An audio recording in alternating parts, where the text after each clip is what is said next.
इस कार्यक्रम के पुण्यार्जक हैं जैन इंटरनेशनल सेवा ऑर्गेनाइजेशन जीसो। निःशुल्क जैन माइनॉरिटी कार्ड प्राप्त करने के लिए 9059054563 व्हाट्सएप पर हाय सेंड करें और अपने नाम के साथ निःशुल्क जैन माइनॉरिटी कार्ड अभी प्राप्त करें। मैं पुण्य के परिणाम स्वरूप केवल पैसा ही पाना नहीं चाहता, सत्ता पाना नहीं चाहता। मैं पुण्य के परिणाम स्वरूप मैं धर्म को प्राप्त करना चाहता हूं। और अमीरी में भी अगर धर्म नहीं है तो वो गरीब है, और गरीबी में भी धर्म है तो वो परम अमीर है। अमीरी में भी अगर धर्म नहीं है तो चिंताओं से भरा जीवन है उसका, वो सुख से नहीं जी पाता अगर धर्म नहीं है तो। और गरीबी में भी अगर धर्म है, वो बड़ी प्रसन्नता के साथ में राजा महाराजाओं की जिंदगी जीता है।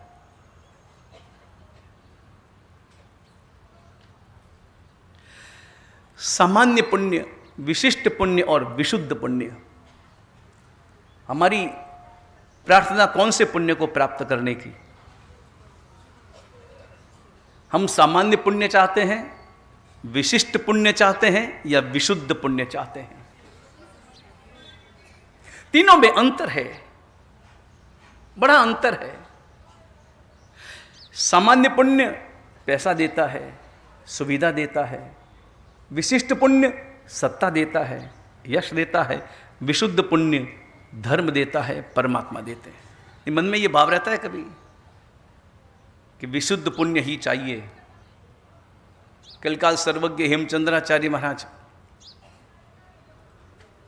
प्रार्थना करते हैं, परमात्मा से प्रार्थना करते हैं, और उनकी प्रार्थना बड़ी अद्भुत है। वे प्रार्थना में अपने अंतर के भाव व्यक्त करते हैं, और उनके सामने दो विकल्प है। अगला जन्म कैसा चाहिए? अगला जन्म कैसा चाहिए? तो दो विकल्प दिए हैं। एक विकल्प धर्म युक्त गरीबी, दूसरा विकल्प धर्म रहित अमीरी।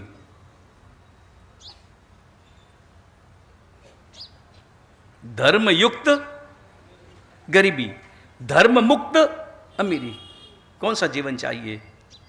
सीधा सा अर्थ, धर्म बिना का पैसा, धर्म नहीं पैसा मिलेगा, संपत्ति मिलेगी, चक्रवर्ती बन जाओगे। कलिकाल सर्वज्ञ कहते हैं, जैन धर्म विनिर्मुक्तो मां भुवम चक्रवर्त्यपि।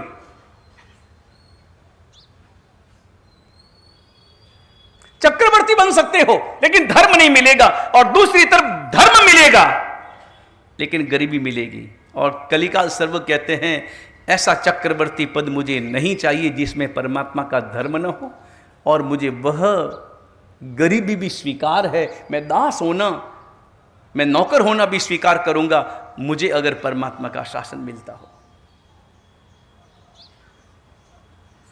हमें पुण्य कैसा चाहिए? सामान्य पुण्य, विशिष्ट पुण्य या विशुद्ध पुण्य? हम क्या करना चाहते हैं, क्या पाना चाहते हैं? और पुण्य के उदय में पुण्य का बंध या पुण्य के उदय में पाप का बंध? पुण्य का उदय तो हो ही रहा है ना, सतत हो रहा है अपने जीवन में लगातार पुण्य का उदय। आपको पैसा मिल रहा है, आपको यश मिल रहा है, आपको सब कुछ सुविधाएं मिल रही है, वो पुण्य का उदय है। पुण्य के उदय में पाप का बंध या पुण्य का बंध? चलो एक उदाहरण देते हैं समझने के लिए, प्रतीकात्मक। आपको अचानक 5 करोड़ रुपए की लॉटरी लगी, 5 करोड़ मिले। 5 करोड़ प्राप्त करने के बाद में उन 5 करोड़ रुपयों को खर्च करने का भाव पैदा होगा कि कहां लगाना। बराबर होता ही है ना, कोई भी व्यक्ति कमाता है तो यही सोचना है कहां लगाना। आप उन 5 करोड़ को प्राप्त करके 5 करोड़ कहां लगाएंगे? आपके मन में बंगला बनाने का विचार आएगा या मंदिर बनाने का विचार आएगा? आपके मन में सुविधाओं से पूर्ण अपना और कोई बड़ा महल खड़ा करने का विचार आएगा या मन में आएगा कि मेरे इतने साधर्मिक भाई है, मैं उन साधर्मिक भाइयों का सहयोग में अपने 5 करोड़ पूरे कर दूं? मन में क्या भाव आएगा? है मंदिर बनाने का भाव मन में आएगा, या कोई साधर्मिक बंधुओं के लिए कोई काम करने का भाव मन में आएगा, परोपकार करने का भाव मन में आएगा, जीव दया का भाव मन में आएगा, या अपने लिए रोल्स रॉयस कार खरीदने का भाव मन में आएगा? और समस्या नहीं है, बंगला बनाने की जरूरत नहीं है, आपके पास में अपना मकान बराबर है। अधिकतर आपके आरंभ समारंभ के कार्य व्यर्थ होते हैं। संसार में बैठे हैं, आरंभ समारंभ के काम तो आपको करने पड़ेंगे। आपको अपना मकान भी बनाना पड़ेगा, आपको रसोई भी बनानी पड़ेगी, रसोई भी करनी पड़ेगी। सब आरंभ समारंभ के कारण, जिसे हिंसा है, करना ही पड़ेगा ना, मजबूरी है, संसार में बैठे, इसके सिवाय चल नहीं सकता। लेकिन आवश्यक आरंभ समारंभ के कार्य कितने और अनावश्यक आरंभ समारंभ के कार्य कितने, विचार करना।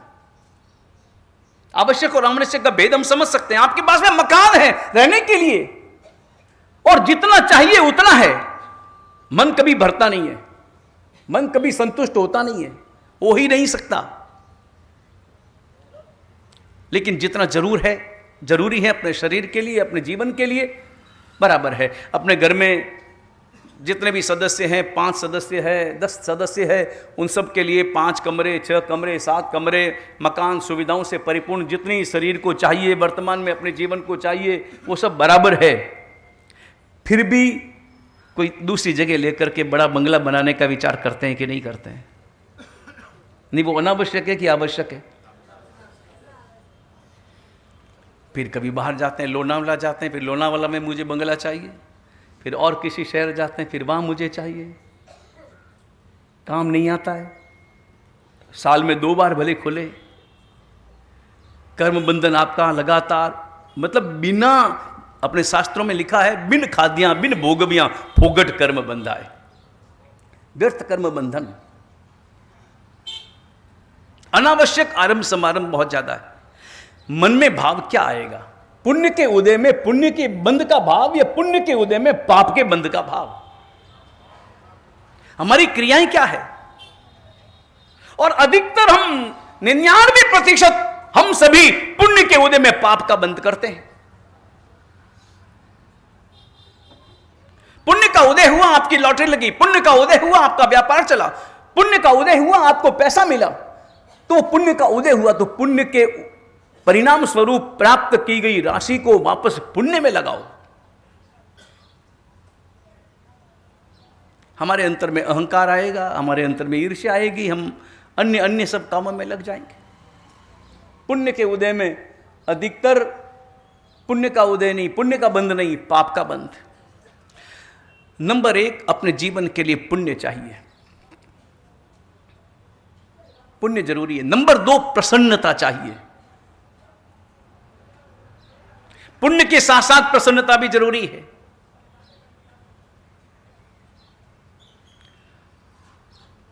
मम्मन सेठ, पुण्य का उदय था कि नहीं था?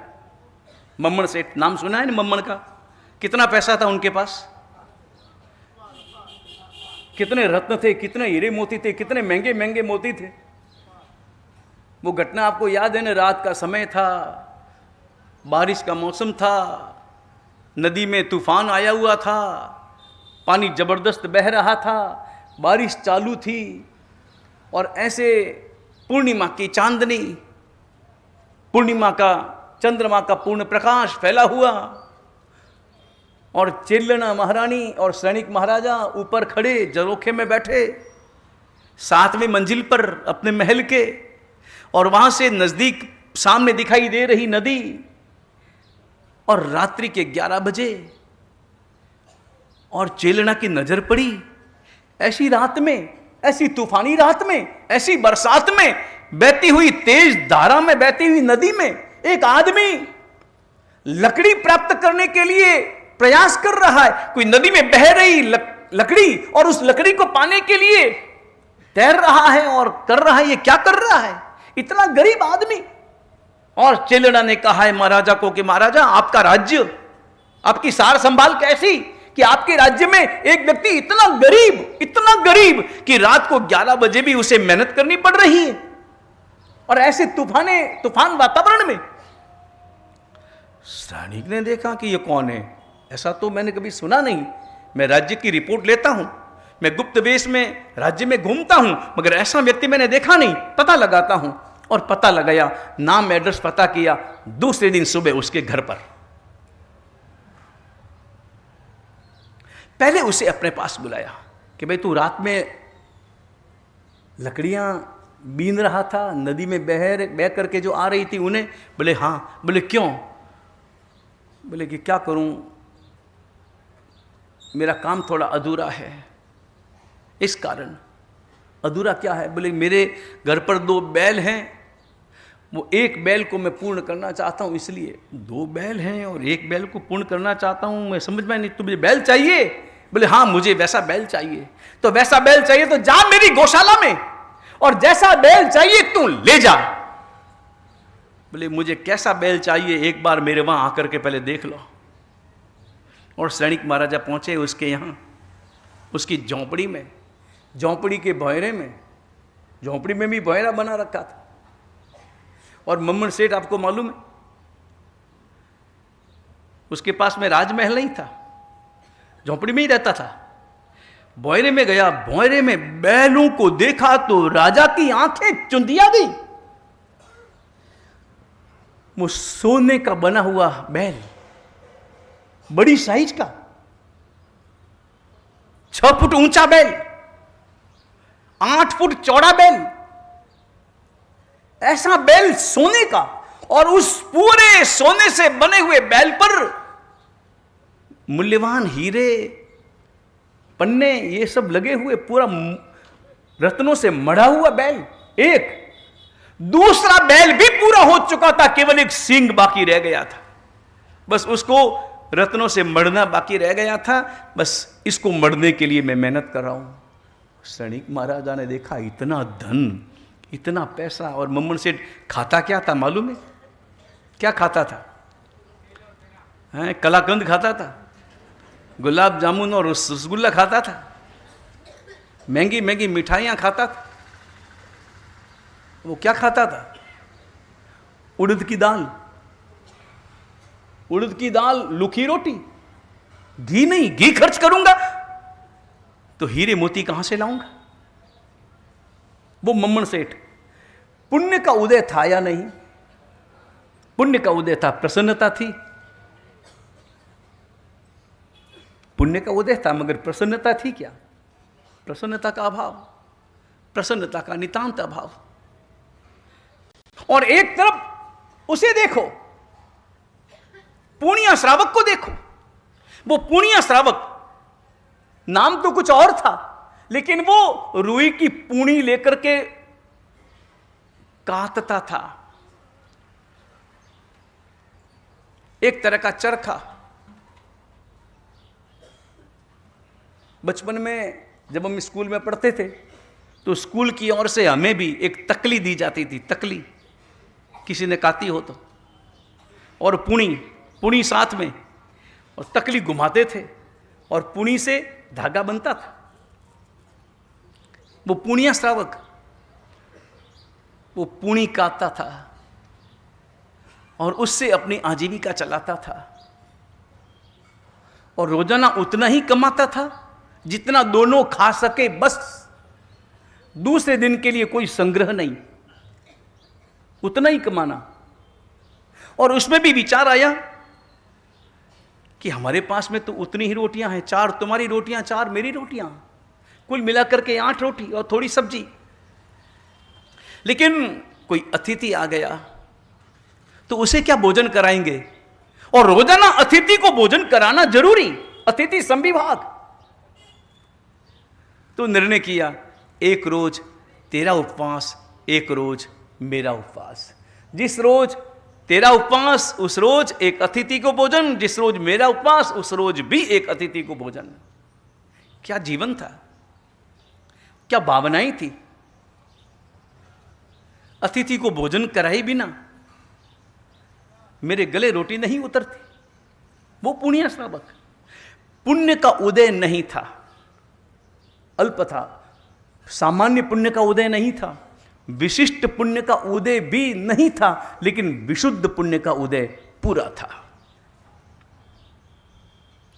मम्मन सेठ के पास में पैसा बहुत, प्रसन्नता का अभाव। पूर्णिया के पास में पैसे का अभाव, प्रसन्नता भरपूर, परम प्रसन्नता में जीता था वो, कभी दुखी नहीं हुआ, दुख का कोई अनुभव नहीं हुआ। हमको कैसा जीवन चाहिए? मम्मन जैसा या पूर्णिया जैसा? कैसा जीवन चाहिए? कैसे जीवन में हम प्रसन्न रह सकते हैं? और इन दोनों में ध्यान रहे, पैसा हो न हो महत्वपूर्ण नहीं है, धर्म होना महत्वपूर्ण है, प्रसन्नता होना महत्वपूर्ण है। पैसा नहीं चाहिए ऐसा नहीं है, हो चाहे न हो, दोनों ही स्थितियों में, क्योंकि ध्यान रहे पैसा तो हमारे पूर्व पुण्य का परिणाम है, लेकिन धर्म हमारे पुरुषार्थ का परिणाम है।